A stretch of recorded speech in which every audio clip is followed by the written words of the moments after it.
like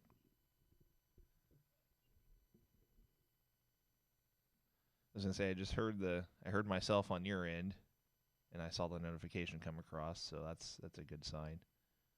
Yeah, I'm on.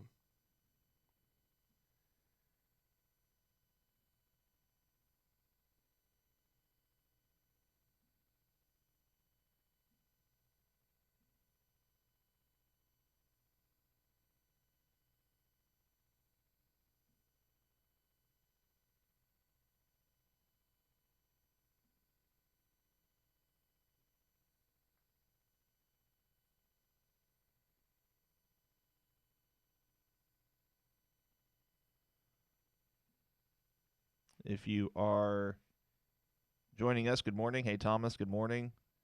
We are going to get started in a few minutes.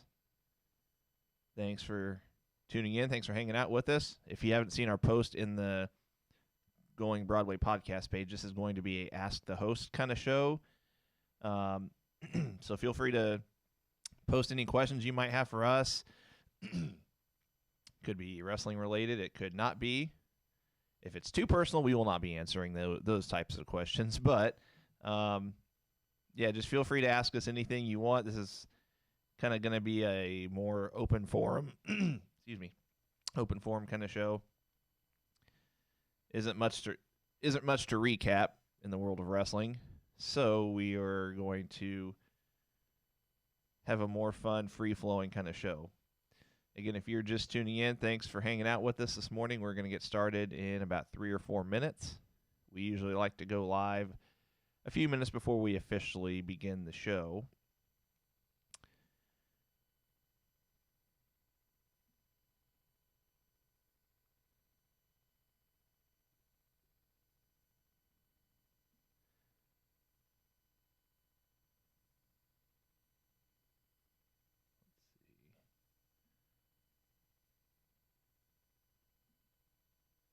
For anybody watching me right now, what I'm trying to do is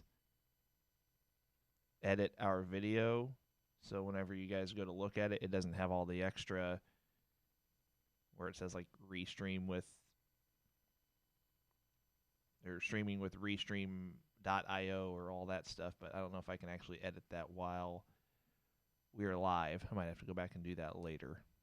If so, not a big deal. But again, if you're on the stream with us, let us know that you're here. Thanks for hanging out with us. This is going to be an Ask the Hosts show. So feel free to ask us anything. Post your questions. We'll go through them as best and as quick as we can. We'll talk about a couple quick topics, but then after that we'll do the Ask the Host segment. This probably will be a shorter-ish show today.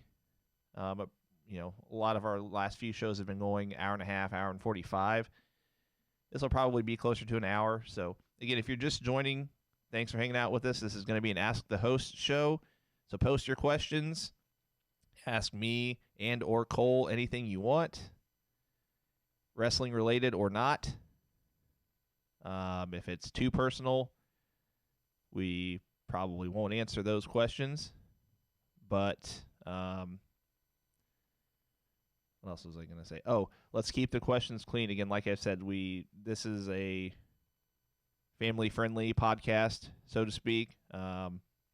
So let's keep I'll call it unnecessarily not grotesque.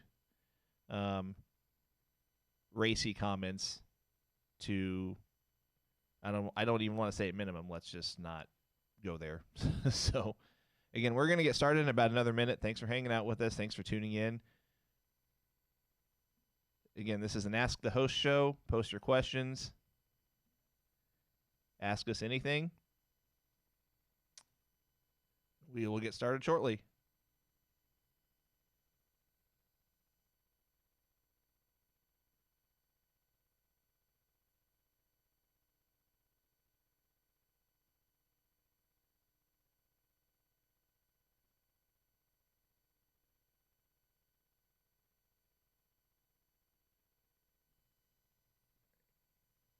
Promotional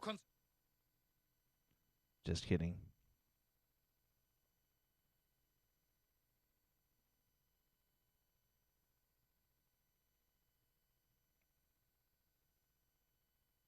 All right, guys, it is 9 o'clock, so we are going to get started.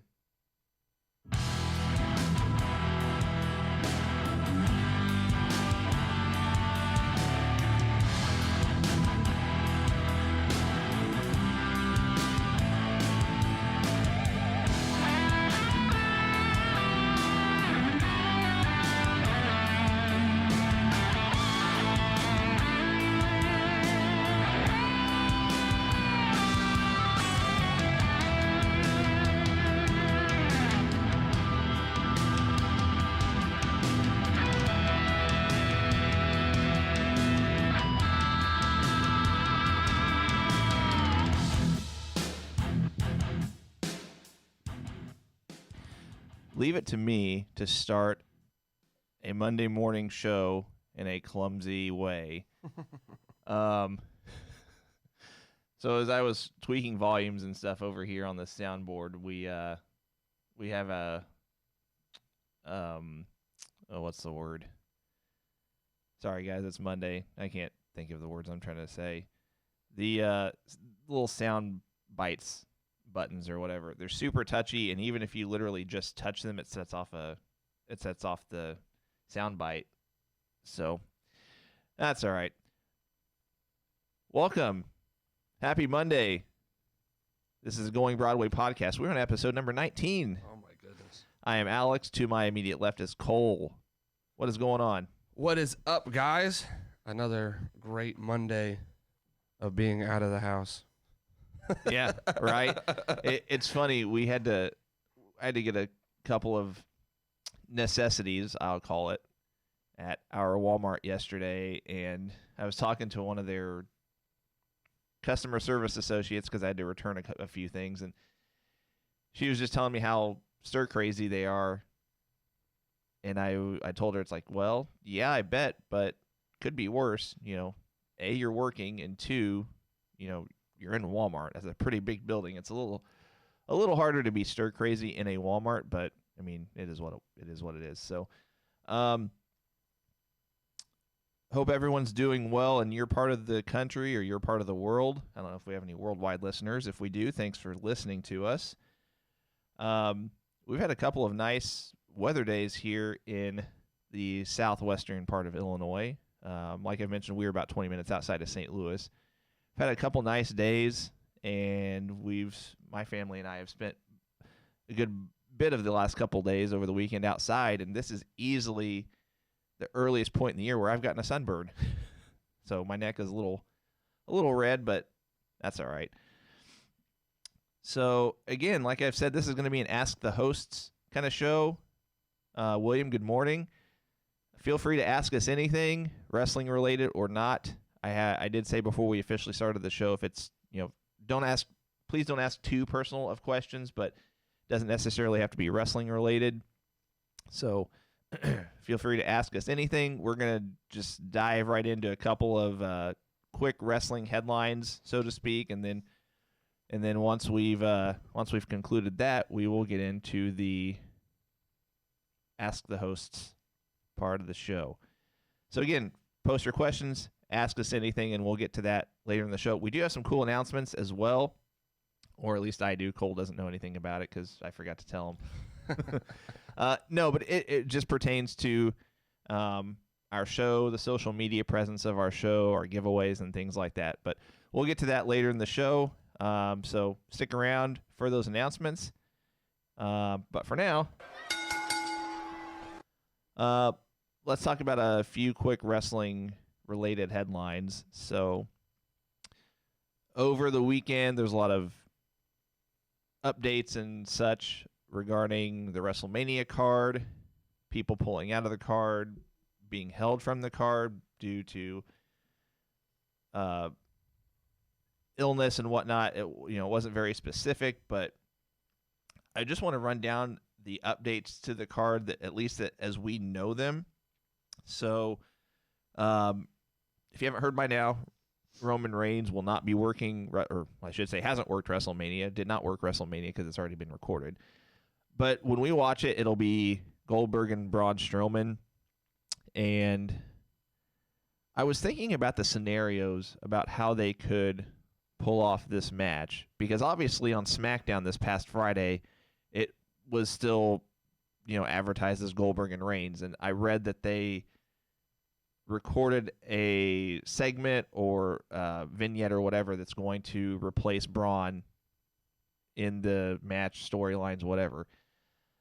I was going through my head about how they could go about this and it not be a burial for Braun Strowman, because I'm just going to be honest.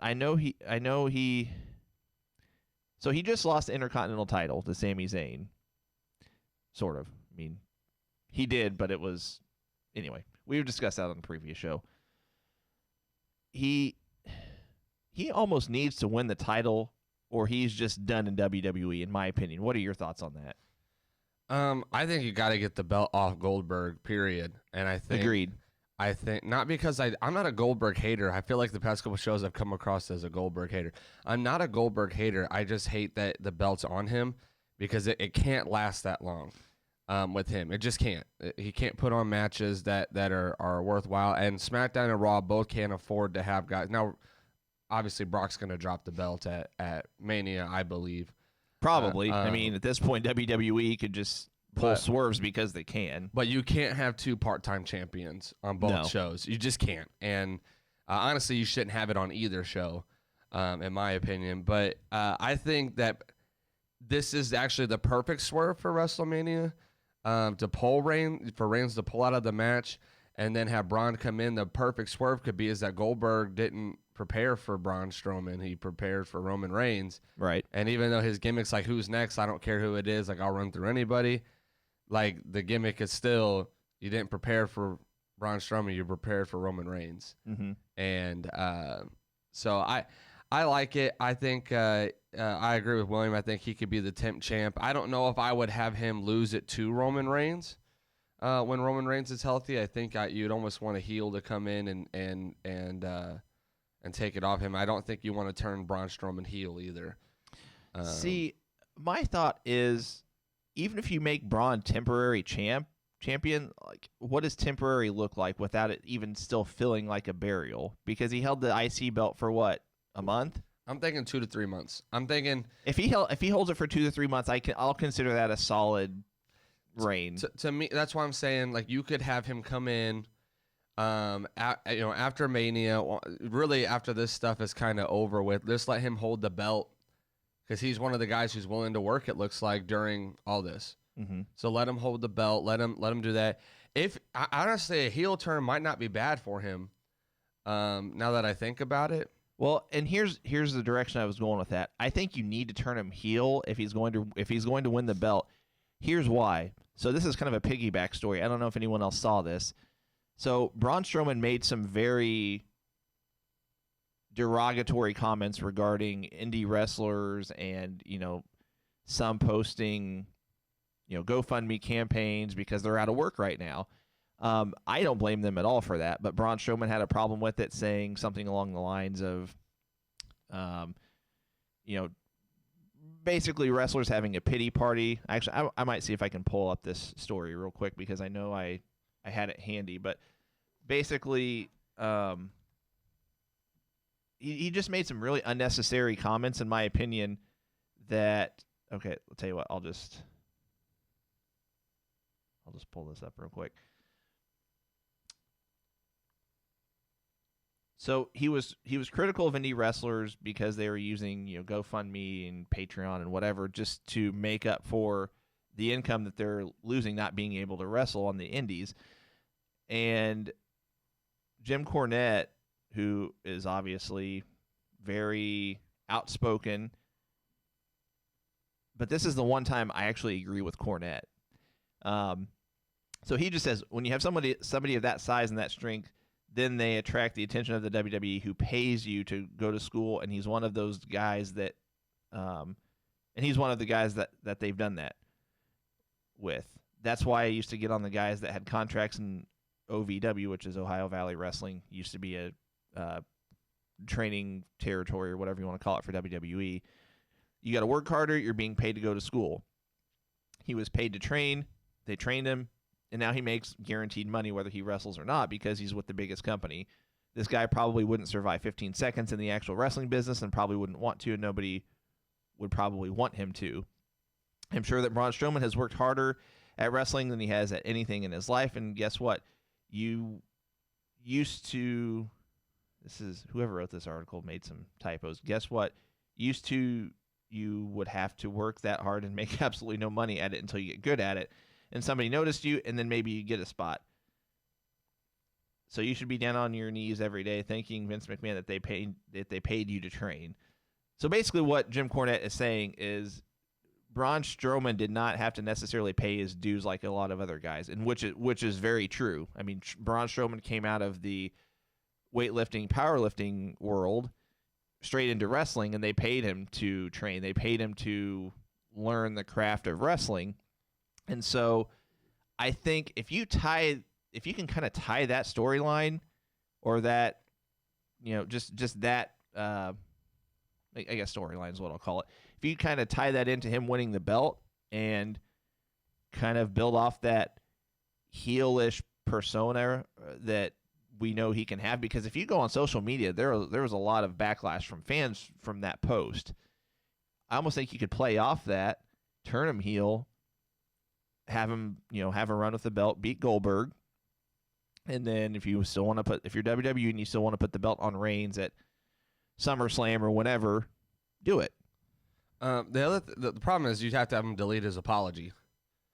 He did apologize for his comments. Well, you can go back on an apology pretty easily. So that would be the only thing, is that it looks like they're still trying to keep him face.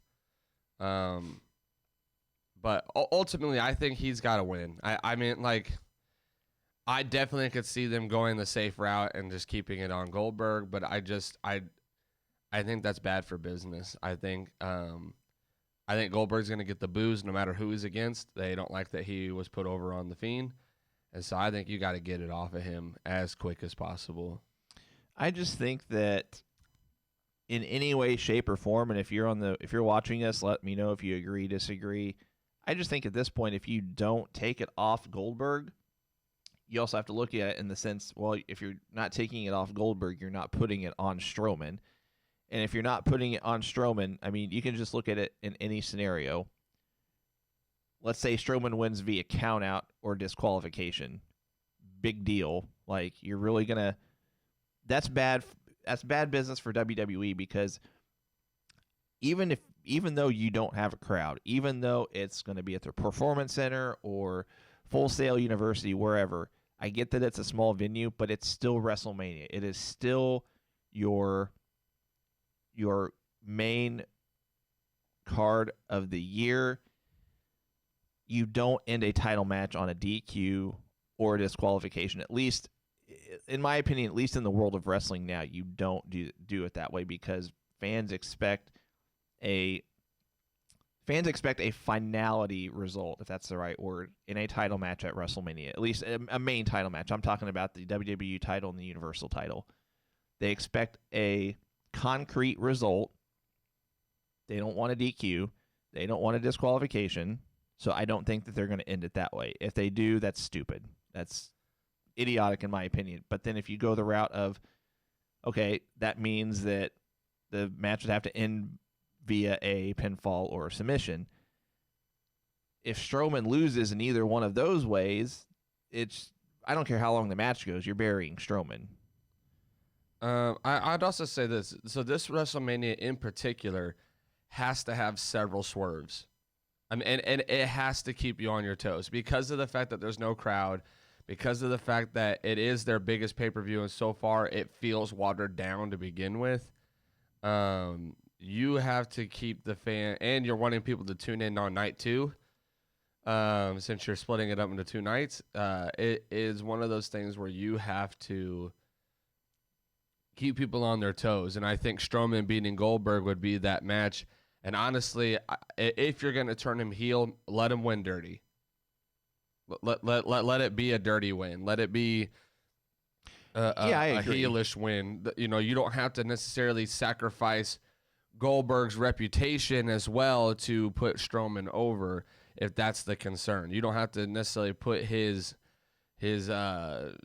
ability to come in and wreck people in 35 seconds down the drain. You could have Strowman low blow him when the referee's not looking, whatever the case may be, to fix that problem and let Strowman win dirty. Yeah, and another way I look at it is, like you mentioned, as far as WrestleMania needing to have swerves, especially at the price point. And I don't know if you saw this, the price point that at least WWE was asking. I think they've actually since gone back and corrected it. Maybe I read that wrong. But there was, depending on what provider you had, you know, if you don't have the WWE network, which I think is silly. I mean, if you don't have the network and you're going to pay these prices for, you know whether you have, if you're a monthly watcher, you might as well just get the network. Even if you're not a monthly watcher, I mean, even if you're just getting it for WrestleMania, pay the $9.99 or whatever it is, and then just cancel it after the month. You get the first free month too. Right, exactly.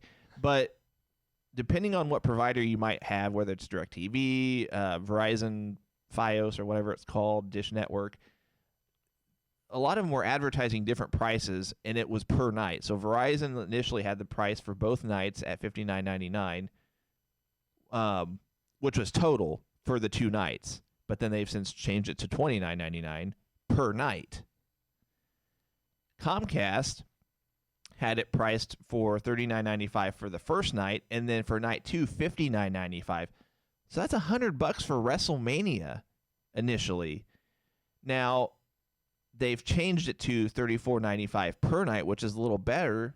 And DirecTV also has it for $34.95 per night. But still, that's $70 for WrestleMania when you can get it for $10, or you can actually get it for free if you're a new subscriber. Dish Network has the price listed at $59.99 total for both nights. So I'm just, if you're watching WrestleMania and you're paying that kind of money for a show with no fans, for a show that is in a small venue, I mean,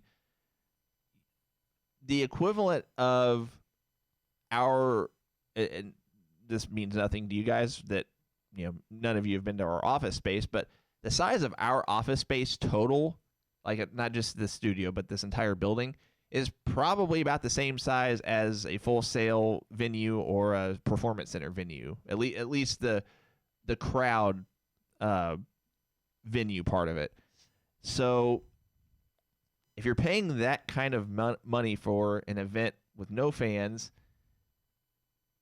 but WWE needs to, like Cole said, needs to continue to have that interaction from a viewer standpoint, then you're going to have to pull some, like he said, pull some kind of swerves, keep us on our seats, keep us guessing, keep us surprised. And that's so expensive. If I don't understand that logic. If you would, even if you have those services, it's still cheaper if you were to, go to Walmart or Best Buy and purchase one of those Roku sticks. That's $20, and then you get if you're a new subscriber, you get the network for free for the first month. So you basically paid $20, and on top of the network for free for a month. Roku also has different other streaming services. Some of them are free, but I should get paid for Roku for plugging that. I don't know. I don't understand how companies can charge that whenever the network is obviously a cheaper route to go. I think WWE does that on purpose, though, because they want to draw people to the network, so that they're still going to get your money and more money if you go and watch it on DirecTV or whatever it is that you're going to go watch it. But ultimately, they want to get you signed up on the network so they can get your reoccurring money. Oh, I totally get it from that standpoint. It's just I don't understand why you wouldn't do that. I mean, I understand it from WWE standpoint why they're doing it that way. People are scared of commitments, though. So as soon as they feel like they have to commit to paying every month, they don't think about just clicking out, signing out, turning off WWE Network and not paying it anymore. I know, it's so simple to do it, though. I mean, it's like you literally just you download the app or, go to WWEnetwork.com, however you do it, create a login, sign up for the free month, set an alarm on your phone to go off like the day before or the day of that you need to cancel it before they charge you, and then cancel it. Like, I guess I think people are just making it harder than what it really is, but that's all right. Back to the card. So it'll be, like we said, it'll be Goldberg and Braun Strowman. Let's see. The match for the WWE Smackdown Women's title has been changed slightly. They've just removed Dana Brooke from it. She would have probably been the first pinned anyways. I was going to say she probably wouldn't have lasted long, but it is what it is.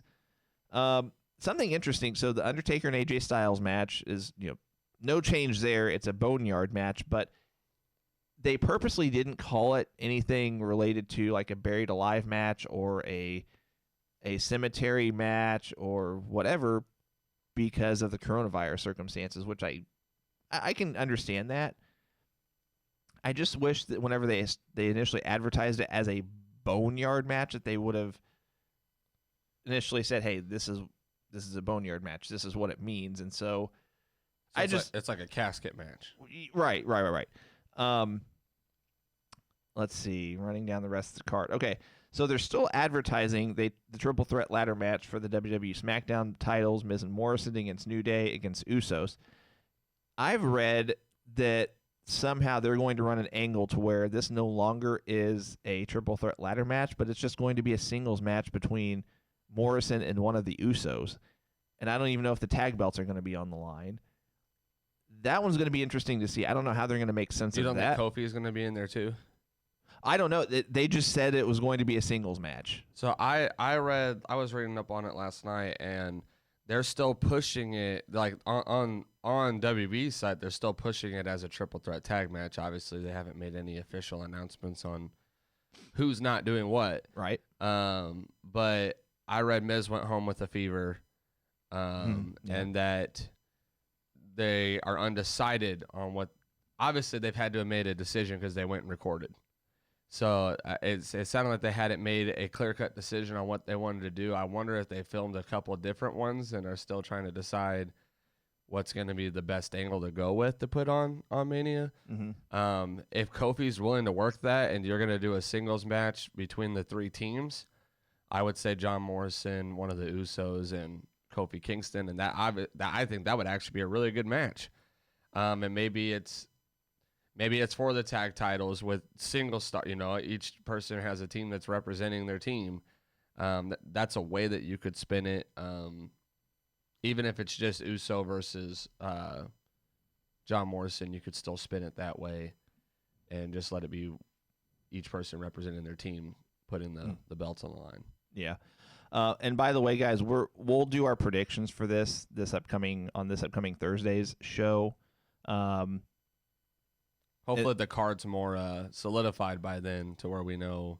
We might know some stuff, but like the SmackDown related angles, I mean, we might not know until literally the night before WrestleMania airs because, I mean, it's a Friday night. But we'll still give our predictions at least as we know based on the card on this upcoming Thursday show. Also, like I mentioned, we have had a couple people popping on and off the stream. This is going to be an Ask the Host show later on. Right now, we're just kind of running down the WrestleMania card as we know it now, with spoilers that were released over the weekend about guys that are not competing, even though they were advertised initially. And females. Yep. We are running down that right now. Again, predictions to come this Thursday. Send us your questions. Again, this is going to be an Ask the Host show. We'll get to that segment later on. What else we got? So, Street Profits against Andrade and Garza was initially, actually this match has had numerous incarnations. Andrade has since been pulled due to illness or something, and he's going to be replaced with, of all people, Austin Theory. What are your thoughts on that?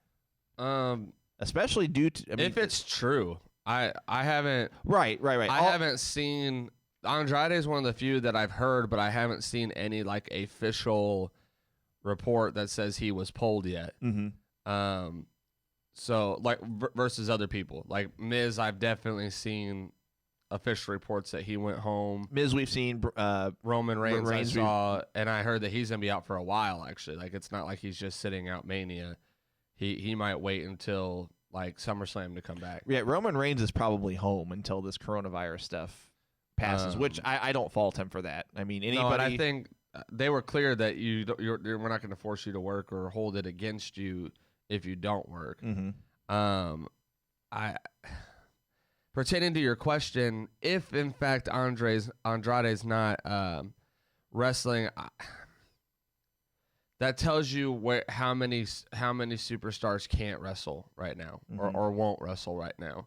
Exactly. I'm not against Austin Theory being in the match from the standpoint of his talent, but it's almost so much of a swerve that it's a safe win for the Profits. I mean, like I would just never pick those two to win it, but that could ultimately be one of those swerves that WWE could pull too. To let a guy like Angel Garza, who just magically appeared on Raw and has been killing it, and a guy who has barely had a match on NXT and lost this past week, to come in and put up a fight and even maybe win the belts, like. Right. Again, that's kind of what I'm getting at. Is they being WWE, they'll find a way to make sense of it. What I'm getting at is, could this be, a swerve WWE says whenever, you've got Angel Garza and Austin Theory, one of which is, as of now, still in NXT. Angel Garza is he's more so on Raw, but I don't think it's ever been officially announced that he's now on Raw for good. You've got these guys that you're just like, okay, they're not going to win. Street Profits are going to keep the belts. Could this be one of those swerves? I mean, I think the other thing is that we had to understand that they're in Florida, right? So the people who can't fly in, won't fly in, shouldn't fly in. The more you're going to see more of an NXT presence filling those gaps than you are going to see someone who probably should be getting their opportunity right now during this time that's not going to. Mm-hmm. Cedric Alexander. The fact that I wish I knew where Ricochet stood on this, because I would almost say that Ricochet should be getting thrown into one of these matches, one of these empty slots, one of these empty cards, areas, whatever, that are available. Like, you have talented guys who might be willing to work. I don't know everybody's personal standpoint on those things, but you should really be scratching your talent that hasn't really got to shine here recently. Yeah, and that's an interesting observation that we've not heard anything about Ricochet. Like no one said anything about Ricochet, at least that I've seen on the broadcast. Like, he's not even been mentioned, much less, he's not been featured, I don't think. They had the tag match with Cedric Alexander versus Angel Garza and Andrade. When was that? On Raw. This past week? 2 weeks ago. 2 weeks ago, because this past week they did the single or the two tag matches back to back. That's right. Okay, so it was 2 weeks ago that Ricochet was on there with Cedric, and it goes back to his WWE going the long game though and trying to protect certain storylines. Like I told you, I read that they're gonna put Ricochet on a losing streak and then turn him heel, and then he's gonna go on some huge winning streak and go towards the main belt. Which, if they pull it off right, I wouldn't be opposed to it. I'm not as familiar with Ricochet on the Indies prior to him joining NXT and WWE, but I know enough to know that I don't think he was a heel for very long on the Indies, if at all. He could do it.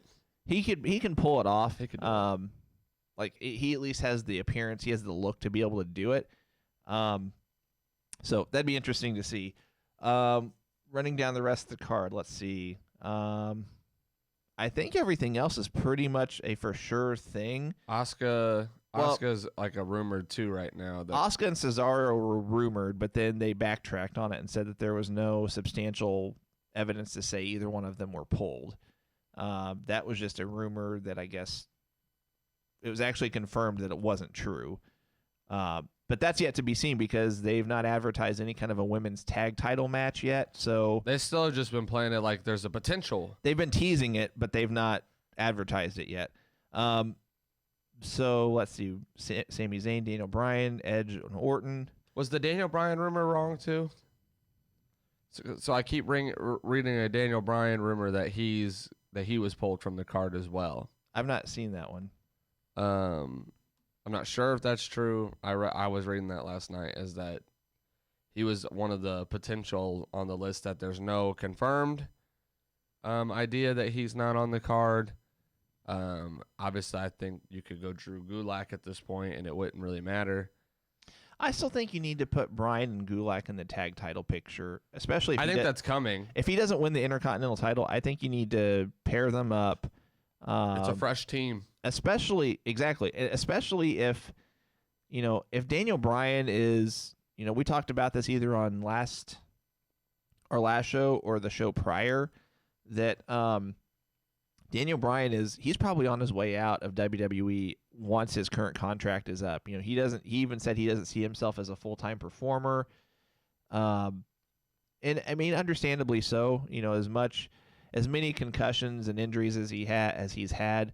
And with the Benoit documentary that came out last week, there's an increased awareness and presence in the sports world now with CTE. So if WWE knows that he's not going to stick around, they're obviously not going to put him in any kind of a main event picture, or at least not I guess I'll call it a main title picture, so to speak. Now, I'd be okay with, I kind of like, and this is going to kind of be a small tangent, I kind of like these crossovers that Raw and SmackDown and NXT have had. I'd almost be okay with Charlotte winning the NXT title. I'd be okay with someone like a Daniel Bryan winning the NXT men's title. What are your thoughts on that? I mean, that would present a really interesting dynamic if Charlotte wins this weekend. Again, I think it's one of the swerves that need to happen. I told you I like Rhea Ripley. I think she's good. I think she's talented. I think she goes stale really quick, especially once you put the belt on her.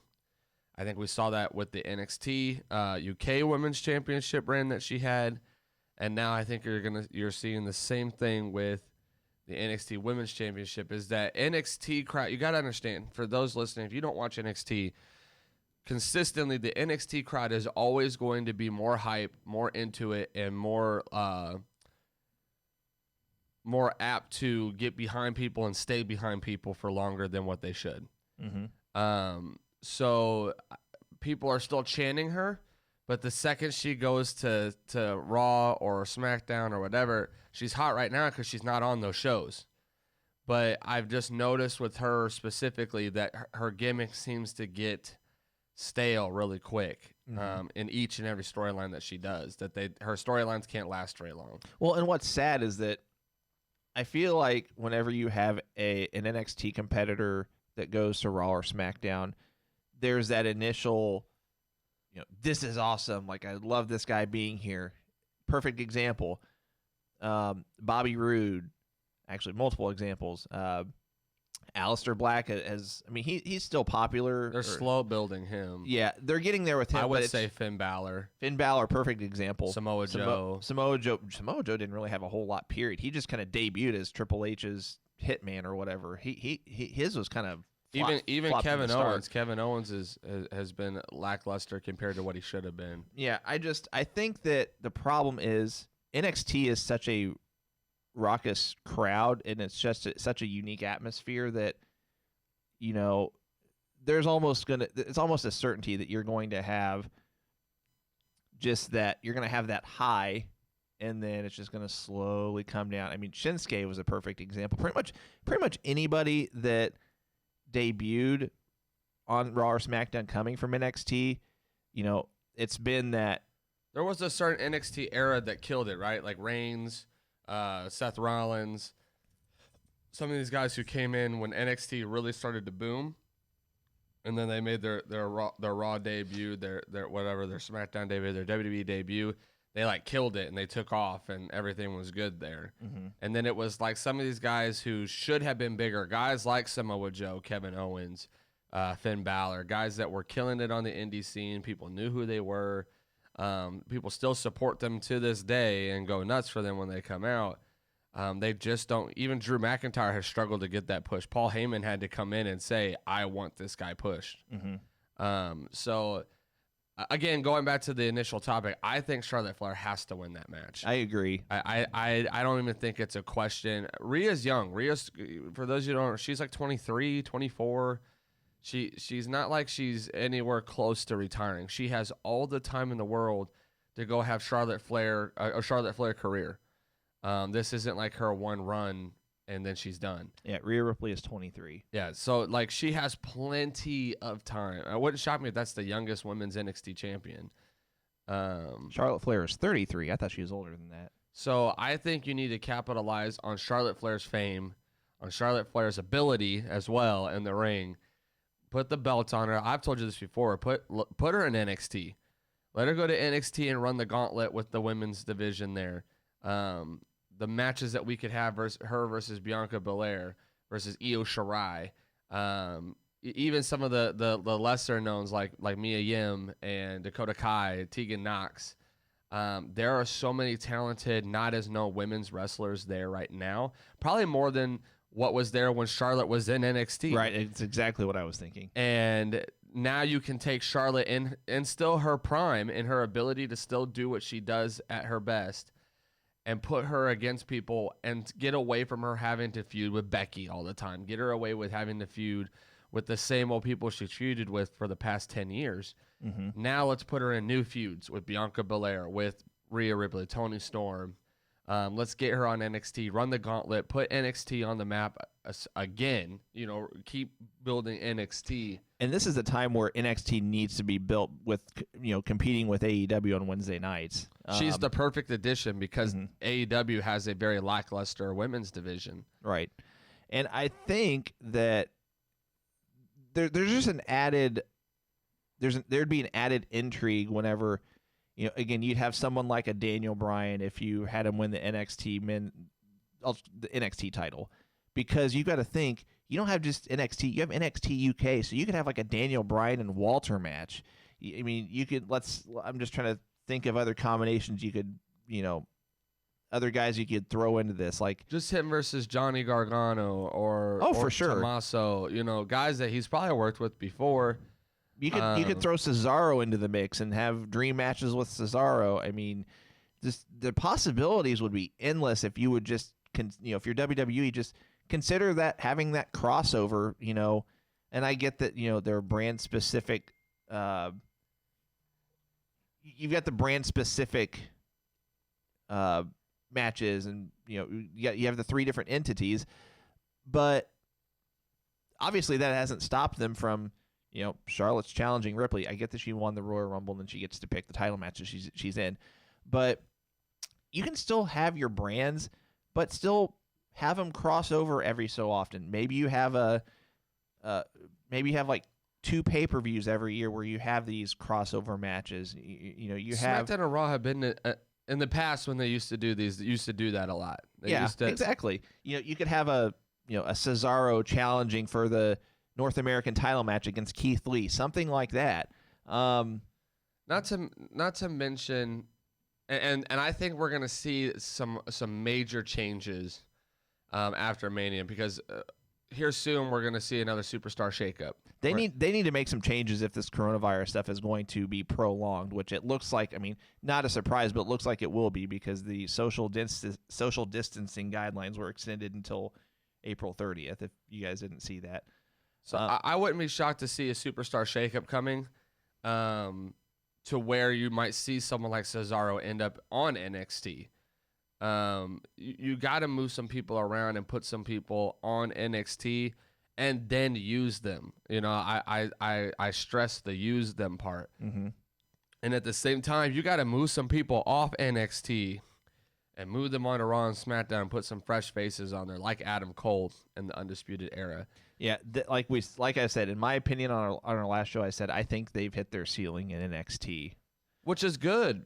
Oh, for sure, which is absolutely good because that means that they can come in and do something fresh in SmackDown or Raw, and that's why Aleister Black is a slow build because he's getting ready to have a major push. Ricochet, you know, once they do this little gimmick where he takes L's all the time, he'll get a major push. You know, it looks like Kevin Owens is on his way to getting another major push again, barring any injuries or setbacks. But that put Seth Rollins against Adam Cole. We got to get some people moved around and some people switched up so NXT can thrive against AEW on Wednesday nights and put an actual Wednesday night war on for their fans. Mm-hmm. And keep building that brand because I love NXT. And then keep Raw and SmackDown afloat. I mean, you're going to see Raw and SmackDown begin to keep crashing if you keep the same old guys on the same old brand doing the same old storylines against the same old people. Yeah, 100% agree. And you could almost throw, like, let's say you move Undisputed Era over to it's gotta be Raw. You could throw Adam Cole right into the title picture. Oh, Drew McIntyre and Adam Cole, like that would be a sell for sure. And I think that's been part of the problem. Whenever they bring guys from NXT over to Raw or SmackDown, that they just put them in random feuds, but they're scared to skyrocket them. Yeah, they're not in high profile feuds. I mean, you know, throw a guy into the main title picture right away. I mean, Adam Cole obviously has the abilities to do it. If you go back and look, and I don't have, I can research it later if I really want to. Adam Cole has had how many 5-star matches since he's been just since he's been in NXT? Probably at least 3 or no 2 for. You know, I'm just gonna look. He's had at least 2 for sure. While you're looking, it's like they're scared to do it. You know, it's funny because when NXT was like the funny gimmick show. Or where they were doing, it wasn't really like a developmental program. It was more of just a funny gimmick competition that they were putting on Raw and SmackDown. Mm-hmm. They skyrocketed Wade Barrett to the title picture as soon as he won NXT, and used all the other NXT guys to get him there. They did the whole Nexus gimmick and skyrocketed him to John Cena, and then had him win it. You know, so the idea that guys can't get over in SmackDown, in Raw, from NXT, skyrocketing straight to the top. Like, if you bring Keith Lee up, Keith Lee should automatically at least be a mid-card title picture person. Oh, for sure. Automatically. Absolutely. If not higher. I'm a Keith Lee fan, but at worst needs to be in the title picture from the get-go. Well, and I think part of the problem is that it goes back to, you know, McMahon doesn't necessarily like building guys and putting guys on the map that didn't necessarily get their footing in WWE. You know, a lot of these guys in NXT, they're the indie darlings. They're the guys that were in Ring of Honor and PWG and, you know, New Japan, and I wouldn't call it New Japan and indie, but you guys get my point.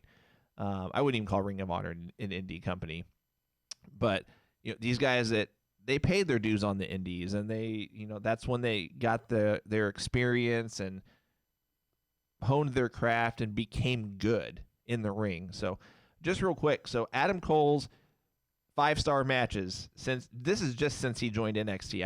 I don't know what he did prior to NXT. So we had in 2018, we had gotta go back to it. So we had the 6-way ladder match that crowned him as the first NXT North American champion. He defeated EC3, which I totally forgot about EC3 being in any title picture in NXT. Killian Dane, Lars Sullivan, Ricochet, Velveteen Dream. That was a stacked match. That was a fantastic match. If you haven't seen it, go back and watch it. A lot of them weren't as big as they became or should have been. Oh, yeah, for sure. Even at that point, like they were all kind of Velveteen Dream and Ricochet in particular became huge after this match. I mean, this was 2 years ago. This was April 2018 NXT Takeover New Orleans. That's actually where Lars Sullivan got his big push too. Yeah, and we've seen what's happened with him. But anyway, I'm not gonna go there. So, and then let's go to last year. So he and Johnny Gargano had a 5.5-star match at NXT TakeOver New York. That was a 2 out of 3 falls match. That was great. That was a fantastic match. And then the TakeOver 25, 5.25-star match. So there's 3. I think that might be it. Still looking. Hang on. He's probably had a bunch of, the 4.5-star, 4 3/4-star matches. I'm just looking at 5-star matches right now or higher. Yeah, that's it. So he's had 3 just in NXT. So you could easily, he obviously has the abilities that you could throw him into a Universal title picture or WWE title picture if you bring him to the main roster. So, again, guys, we're going to do an Ask the Host show. I think we're just gonna keep talking some wrestling headlines, and then we'll probably end the show and save our Ask the Hosts for next week because it looks like we're having some issues with our restream and it not allowing everybody to comment. I've gotten a couple messages from people saying they can't comment, so we're gonna work on getting that fixed, and we'll save that for the next show this Thursday. So this Thursday, in addition to doing our WrestleMania predictions, that'll also be an Ask the Hosts show. So get your questions in. We'll tackle that on Thursday's show. What else with the WrestleMania card? I think we pretty much covered everything. Elias, King Corbin, that looks like it's still on. Aleister Black and Bobby Lashley. We talked about the tag title matches. Kevin Owens and Seth Rollins, Styles and Undertaker. What do you think about the John Cena Fiend Firefly Funhouse match though? What does that even look like? I mean, I don't even know. I'm not even intrigued to see it, to be completely honest with you guys. So we got Cena and the Fiend Firefly Funhouse match, Becky and Shayna. Okay, I know this wouldn't be a swerve because everyone wants, or at least everyone is thinking Shayna is going to win, especially, the rumor is Becky and Seth are going to take a hiatus. With them just being married recently, they're going to take a step away from WWE, and then probably when they come back, they'll get the return pop from the fans, and which is fine, Gives other guys a chance to and girls. Is there any scenario where you don't put the belt on Baszler here? That's a huge swerve. I don't think there's any way you can't put the belt on Baszler.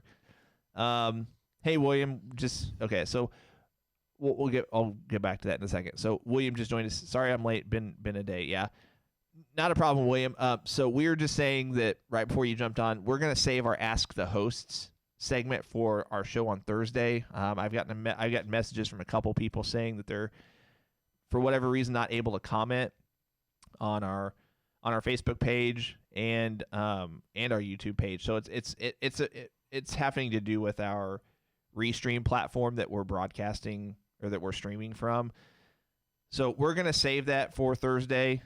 So it can get your questions in, and we'll do that Thursday. Anyway, back to Baszler and Lynch. I don't think that there's a way that you don't put the belt on Baszler. Any scenario, in my opinion, doesn't make sense. I agree to an extent, and then I know Vince McMahon.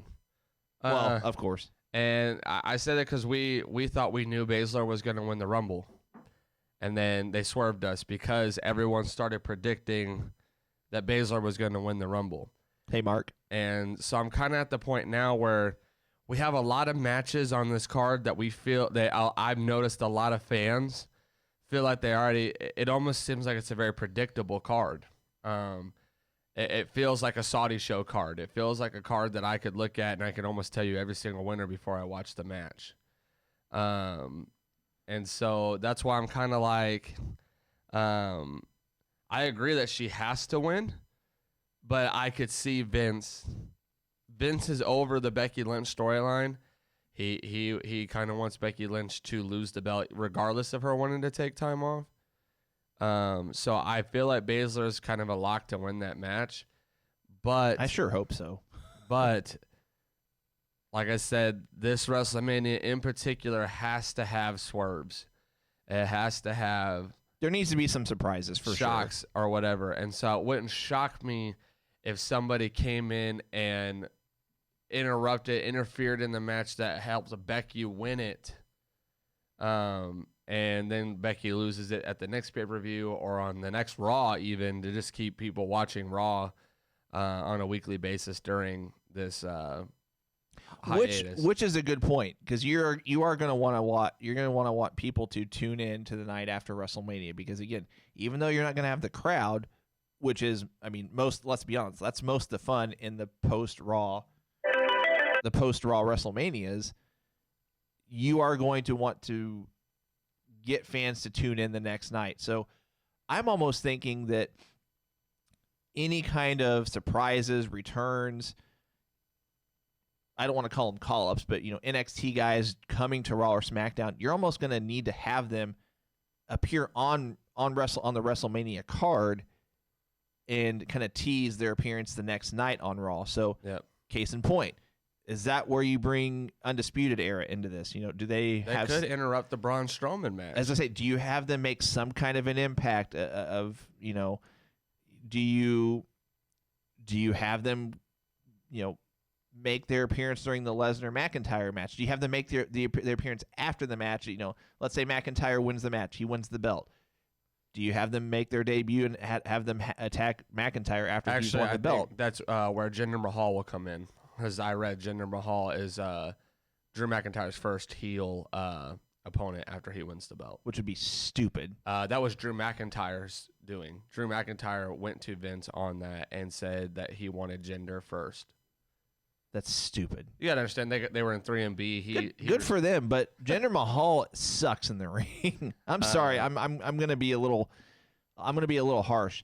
Jinder Mahal, he has a muscle build and that's it. I mean, it's a Vince McMahon guy though. It goes back to what Vince does. He likes the jacked big guys, and then if you have the champion saying, "Hey, I want to feud with this guy," and it fits Vince's archetype, well, let's just have a 3MB match for main eventing SummerSlam. Go and throw Heath Slater in there. Jeez. But I've not read that. That's why I'm kind of reacting in the moment. Yeah, because it's crazy, because I read that Drew McIntyre wants. I don't know if Vince has signed off on it, but it wouldn't shock me if you saw Drew win it and then his WrestleMania kind of celebration is kind of ruined by Jinder Mahal coming back. I don't know. I mean, he said, well, terrible. What's after that, Heath? LOL. William brings up a good point. Did you read that Brock Lesnar went off? Yeah, I was getting there. I was gonna mention that at the end. I'm kind of on the fence about. So just when I think you can't get any worse than Corbin, at least Corbin has some in-ring talent. Some, I'll give him the benefit of the doubt. He's got, I would say at best, he has average in-ring talent. I mean, his finishers are dope. He's got a cool finisher. Actually, both of them are his cool. Finishers are dope. Jinder Mahal just he's stale in the ring, and his Colossus finisher, it's just a pump. It's just a full Nelson slam. Like, it's not even. I don't know.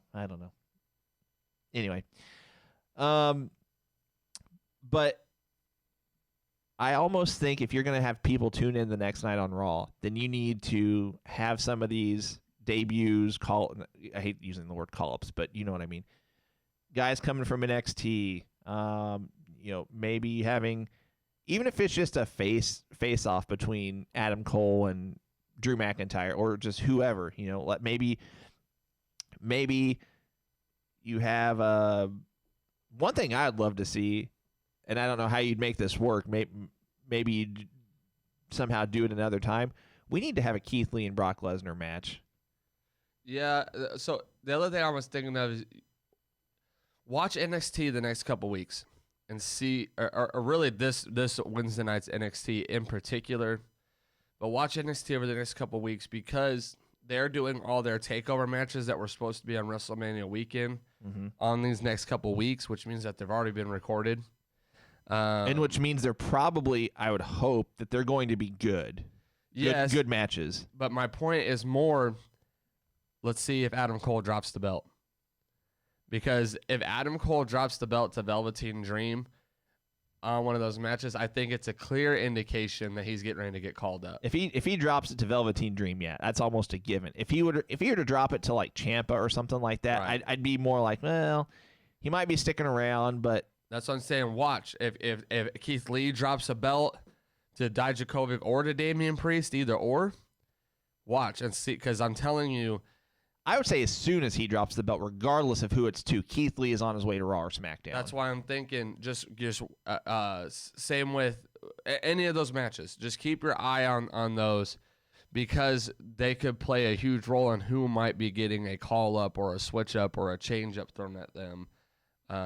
So I'm interested to see what NXT brings to the table. But again, Raw and SmackDown, they got to have some pops after WrestleMania. So you got to have some major swerves, which wouldn't shock me that Becky Lynch retains and then loses it the following Monday night or 2 Monday nights from then, where Shayna's girls show up and help her win.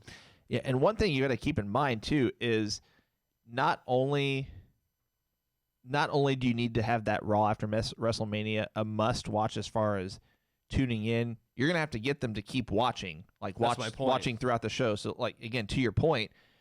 You know, you've got to start off your show with a bang. You know, even if that means, let's say Braun Strowman wins the title, but he shows up on Raw, and you just like playing off. Hey, I know I'm on SmackDown, but I'm the WWE champion. I can go wherever I want when I want. Maybe he defends the title on Raw, or just have a Drew versus Braun match. Yeah, they did that with. Seth and Kofi. Yeah. Was it last year? Yeah. So last year's Mania. Yeah. Yeah. So we'll see. Just gonna read some comments real quick. And William, yeah, we'll get to that Lesnar Vince story here in just a second. William says she, meaning Baszler, has to win and have Becky chase her for a bit. William, I think if Shayna wins, that Becky's just off. means Becky's done. She's going to be taking her hiatus. Now she could come back.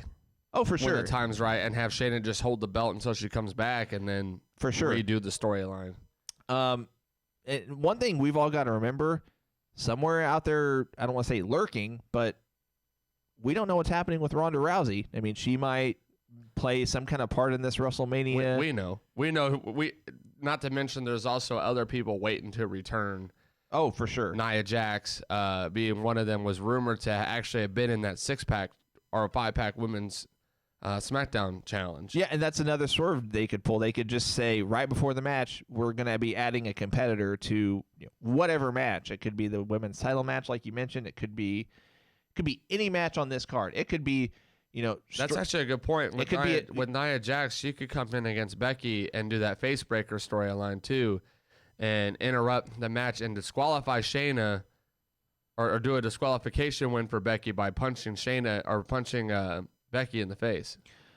You could throw in anybody in any of these matches just because to make it more exciting. Strowman and Goldberg, you could say, well, this is going to be a triple threat match now, and we're going to throw in whoever. Right. So let's see. William says he likes Baron Corbin's theme. It's better than his old one. Yeah. Yeah.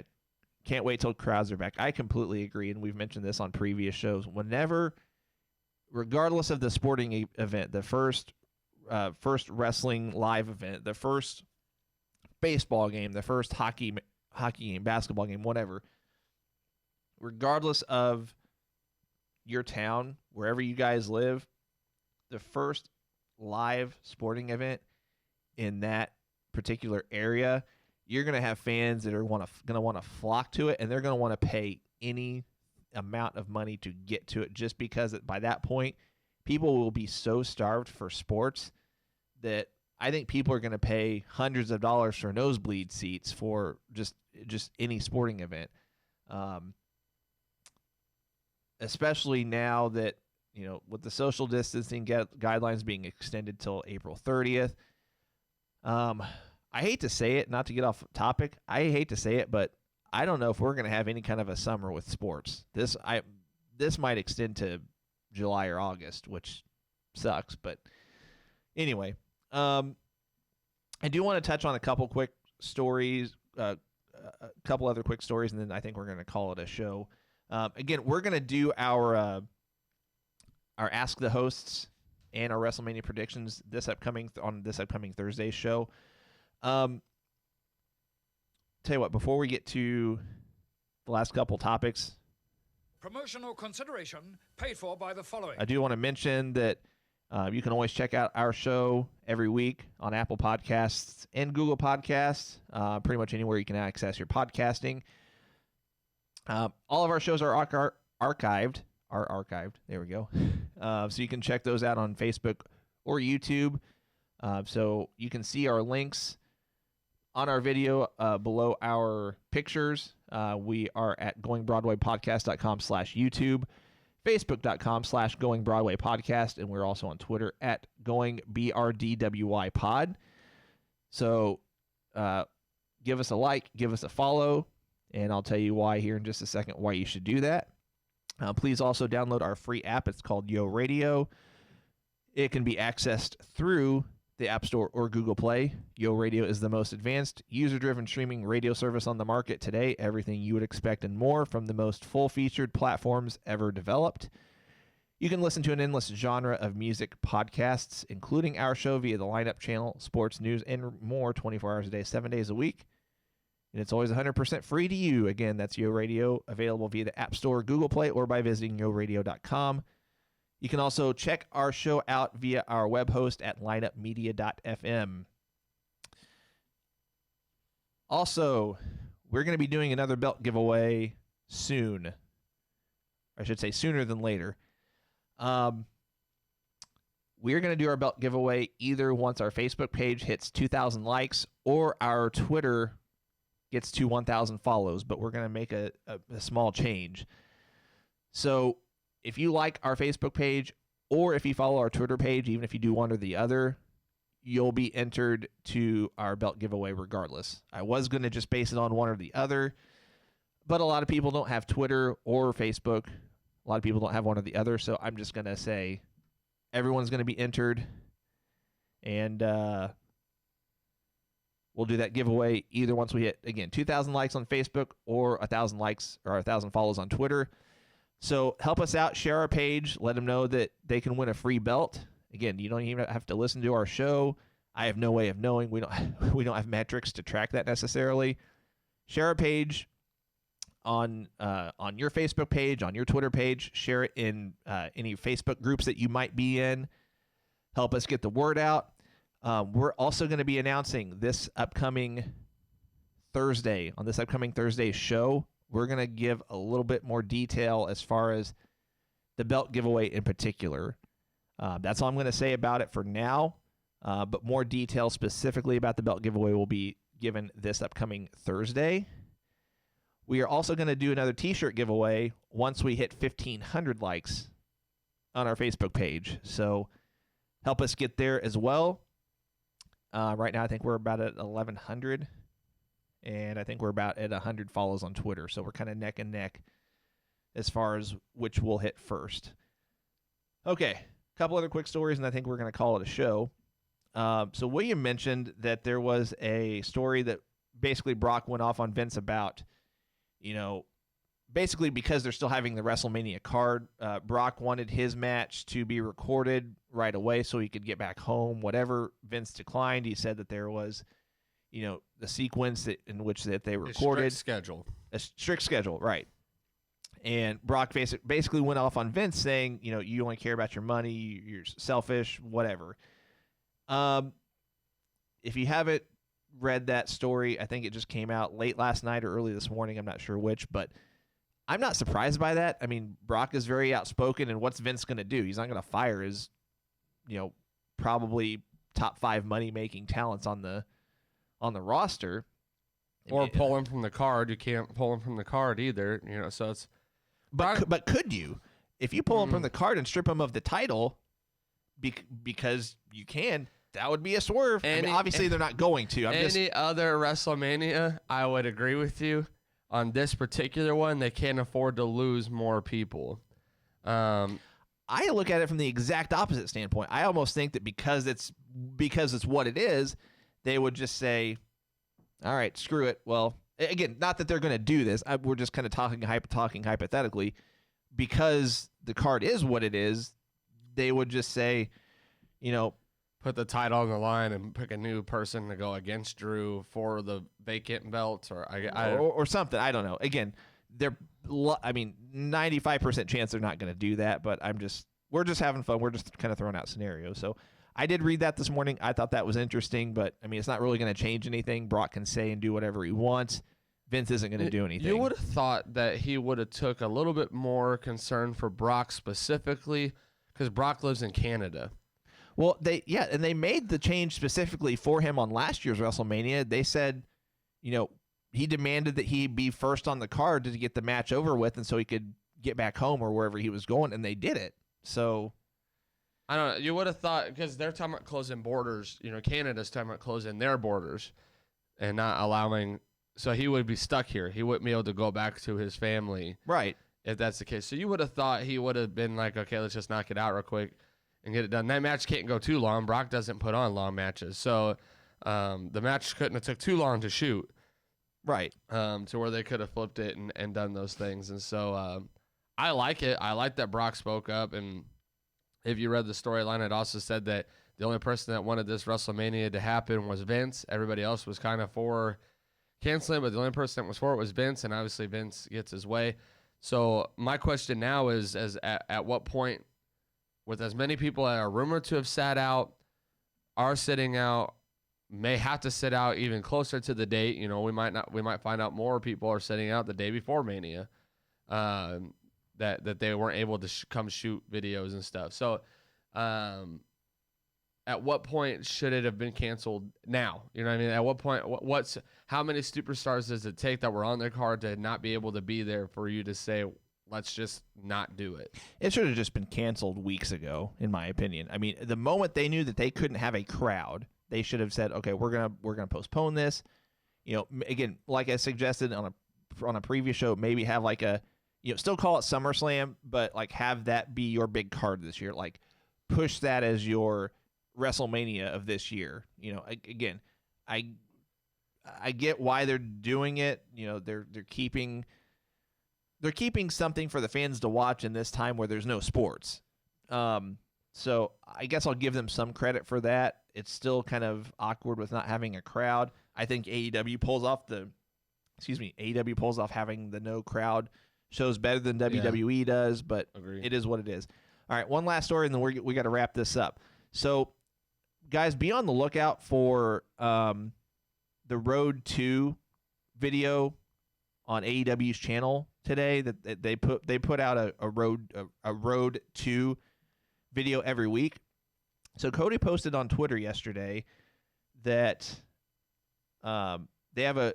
So I'll just read the quote. He says, also, pretty cool announcement coming to you guys tomorrow, which is today, on the Road 2 show. Hint, it's not the video game, but it may be the other thing fans have been clamoring for. Do you think this is where they announce a mid-card title of some kind? Or whatever that looks like for them. Because he kind of talked about in the past that they may not do like a mid-card title, but there might be some kind of something mid-card gimmick in a sense. That could be it. It could be just with everything that's going on, maybe new solutions for them to continue recording their shows and doing what they do during this time. I'm very intrigued to see it regardless of what it is, because just with wrestling being as it is now, any kind of announcement that's something new is beneficial. I don't care if you're AEW, I don't care if you're WWE, anything new, anything fresh is a better word, is going to be good news. So be looking out for that video on AEW's YouTube channel. Also, give their AEW Unrestricted podcast check that out. Give that a listen. Give that a view. I know they're on YouTube as well. It's a very good podcast, in my opinion. I think it's better than, again, just my opinion, just one guy's opinion. I think it's better than any of the WWE podcasts that are out there now. I know they've got Corey Graves' podcast. They've got the New Day's podcast. I think Unrestricted digs deeper as far as just backstories and things that we might not be already aware of. So, all right, guys, that's going to about do it for us today. Thanks for tuning in. Thanks for hanging out with us.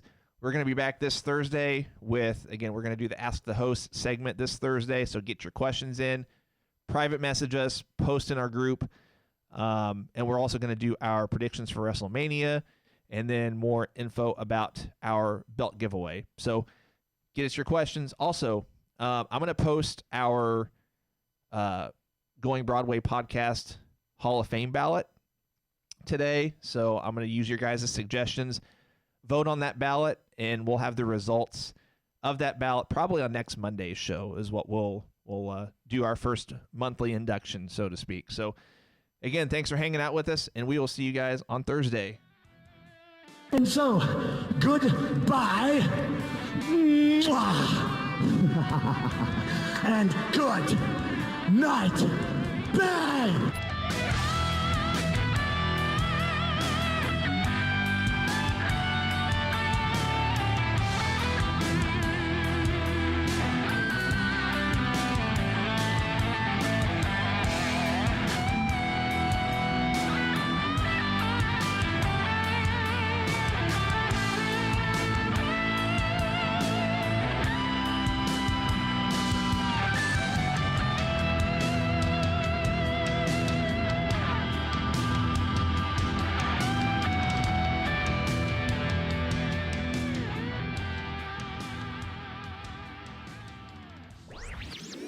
This podcast was a presentation of LightUpMedia.fm.